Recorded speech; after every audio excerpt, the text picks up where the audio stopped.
আপনি যদি Chrome browser use করে থাকেন তাহলে আপনি ঠিক ভিডিও ক্লিক করেছেন। আপনি যদি ক্রোমের এই সেটিংটা না জানেন তাহলে অনেক রকম সমস্যায় পড়তে পারেন, এমনকি মান সম্মানে পড়তে পারেন। ভাবছো কেন এমন বললাম? হ্যাঁ বন্ধুরা, আমি ঠিকই বলছি। তাহলে চলো আমরা কাজটা শিখে আসি।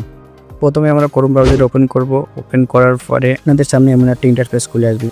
আমি আপনাদেরকে যতক্ষণ সেটিংটা দেখাচ্ছি তার আগে আমার চ্যানেল নতুন হয়ে থাকে চ্যানেলটাকে সাবস্ক্রাইব করে পাশে থাকা বেল আইকনটা বাজিয়ে দেবে অল নোটিফিকেশন। আর হ্যাঁ, লাইক আর শেয়ার করতে ভুলবেন। সেটিংটা করার জন্য সবার প্রথম ওই যে 3 ডট লাইন দেখতে পাচ্ছ, 3 ডটে ক্লিক করার পরে হিস্ট্রি দেখতে পাচ্ছেন। এখানে যা গুগলে আমরা সার্চ করে থাকি সে অতি সহজে কিন্তু সামনে চলে আসে।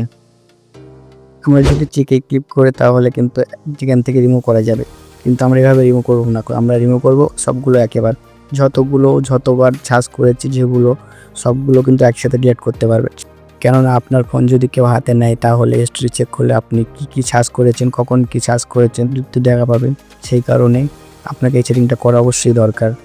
আমরা আবার 3 ডটে ক্লিক করবো। 3 ডটে ক্লিক করার পর হিস্ট্রি ক্লিক করবো। হিস্ট্রিতে ক্লিক করার পরে এখানে দেখতে পাচ্ছেন ডিলেট ব্রাউজার ডাটা, এখানে ক্লিক করবে। তারপর নিচে দেখো ডিলেট লেখা আছে, এখানে ক্লিক করার পরে 1 ঘন্টা যা আপনি সার্চ করেছেন সেগুলো সব কিন্তু ডিলিট হয়ে যাবে, কিন্তু আমরা একেবারে সবগুলো তার জন্য আমরা উপরে অল টাইমে ক্লিক করবো। অল টাইমে ক্লিক করার পর এখানে দেখতে পাচ্ছেন লেটেস্ট 15 মিনিট, লেটেস্ট 1 ঘন্টা, লেটেস্ট 24 ঘন্টা, লেটেস্ট 7 ডে। আপনি যদি অল টাইম সিলেক্ট করে দেন তাহলে আপনি এতদিন ধরে যতগুলো সার্চ করেছেন, যা সার্চ করেছেন সেগুলো কিন্তু সব ডিলিট হয়ে যাবে।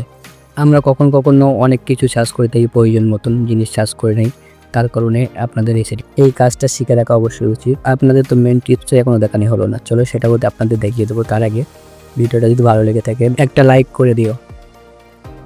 তো ফের আমরা ক্রোম ব্রাউজার ওপেন করে নেব। ওপেন করে নেওয়ার পরে 3 ডটে ক্লিক করব। 3 ডটে ক্লিক করার পরে এখানে দেখতে নিউ ইনকোটিকু ট্যাব, এখানে ক্লিক করবে। এখানে ক্লিক করার পরে আপনি কিছু সার্চ করেন না কেন আপনার কিন্তু হিস্ট্রি